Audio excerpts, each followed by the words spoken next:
SSC 27 অর্থাৎ যারা দশম শ্রেণীতে আছো, প্রায় 2 মাস আগে আমি তোমাদের জন্য একটা ভিডিও আপলোড করেছিলাম। ভিডিওটা তোমরা বিভিন্ন প্ল্যাটফর্ম মিলায় প্রায় 2 লাখ মানুষ দেখেছিলা। যে আমি তোমাদেরকে একটা টাস্ক দিয়েছিলাম যে জুন মাসের মধ্যে তোমার সিলেবাসটা শেষ করার চেষ্টা করবে এবং এর পরে তুমি কি করতে পারো একটা প্রপার গাইডলাইন দিয়েছিলাম। সো তোমাদের থেকে একটু আপডেট নেওয়ার জন্য আজকে আসা যে তোমাদের আসলে এখন কি অবস্থা এটা একটু জানাও, এবং আমি তোমাদের এখন একটু পার্ট বাই পার্ট তোমাদের এখন কিভাবে পড়া উচিত এই জিনিসটা একটু বলে দিচ্ছি। আচ্ছা, প্রথম কথা হলো ভাইয়া, তোমার কি জুন মাসের মধ্যে শেষ করা লাগবে? শেষ করতে পারলে ভালো, বাট ধরো তুমি একটু লেটে পড়া শুরু করছো, আমি জানি তোমাদের মধ্যে অনেকেই লেটে পড়া শুরু করছো, তারা কি করতে পারো, জুনে যারা শেষ করতে পারবে না অ্যাটলিস্ট টার্গেট নাও জুলাই মাসের 31 তারিখের মধ্যে তুমি পড়া শেষ করবে। আজকে যদি মে একদম শেষ পর্যায়ে থাকে বা তুমি যদি জুন মাসের প্রথম সপ্তাহে ভিডিওটা দেখো, তোমার হাতে 2টা মাস আছে।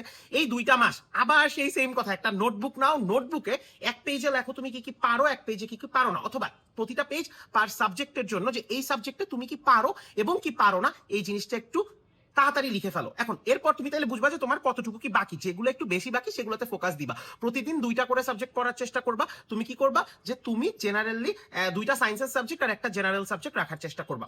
আচ্ছা, এইবার কথা চলে আসে ভাই, আমি তোমাদের গতদিন বলছিলাম যে পার চ্যাপ্টার শেষ করার সাথে সাথে কোশ্চেন ব্যাংক করে ফেলতে। আমি তোমাদের আরেকটা টাস্ক এক্সট্রা দিব যে তুমি যখন একটা চ্যাপ্টার পড়বা, কিভাবে পড়বা, ফার্স্টে মেইন বইটা পড়বা, এরপর যে ভাইয়া বা স্যারের কাছে পড়েছো তার লেকচার শিটটা দেখবা, এরপর তুমি যে তোমার কোনো প্র্যাকটিস বুক বা এরকম কিছু থাকলে দেখবা, টেস্ট পেপার সলভ করবা।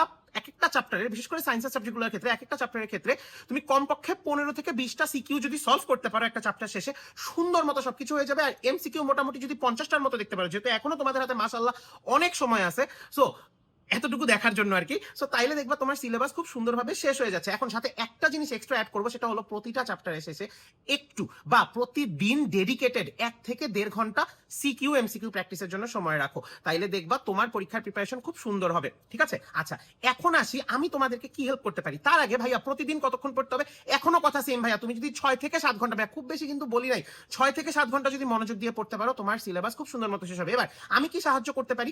ব্ল্যাকবোর্ড এর থেকে তোমরা দেখবা কম্প্যাক্ট রিভিশন ব্যাচ আসছে এসএসসি 27 এর জন্য, তোমাদের সব সাবজেক্ট সুন্দর করে কমপ্লিট করে দেওয়া হবে, তোমরা ওইটা এনরোল করে থাকতে পারো। এবার আসি আমার সাবজেক্ট কেমিস্ট্রির কথায়, যে তোমাদের যদি আমি তোমাদের একটা অফার দিতে চাচ্ছি, তোমরা আমাকে জানাবা লাগবে নাকি, লাগলে তোমরা কত টাকায় কোর্সটা চাচ্ছ এটাও কমেন্টে জানাবা। যে কেমিস্ট্রির যতগুলা চ্যাপ্টার আছে সবগুলা, যেগুলো এখন পর্যন্ত নেওয়া হয়েছে আমাদের পেইড ব্যাচগুলোতে, সেগুলোর রেকর্ডেড এবং বাকি চ্যাপ্টারগুলো লাইভ একটা আলাদা কোর্স আকারে যদি তোমরা চাও, অর্থাৎ আমার কাছে তোমরা কেমিস্ট্রি পড়তে চাও এবং তোমাদের ইনশাআল্লাহ মান্থলি বা তোমাদের লাগলে সাপ্তাহিক গাইডলাইন সেশনের ব্যবস্থা করব, তোমরা যেটা করতে পারো একটু জানাও যে তোমাদের এরকম কোনো কিছু লাগবে নাকি, এবং প্লিজ পড়ালেখা একটু রেগুলার হও। মাত্র ঈদটা গেল, ঈদের পরপর এখনই সময় তোমাদের একদম পারফেক্টলি পড়ালেখা আবার ফ্লোতে ব্যাক করার জন্য। বেস্ট অফ লাক সবাইকে, ভালো মতো পড়ালেখা করো। এসএসসি পরীক্ষার আগ মুহূর্তে যেন তোমাদের কোনো এক্সট্রা টেনশন না নেওয়া লাগে।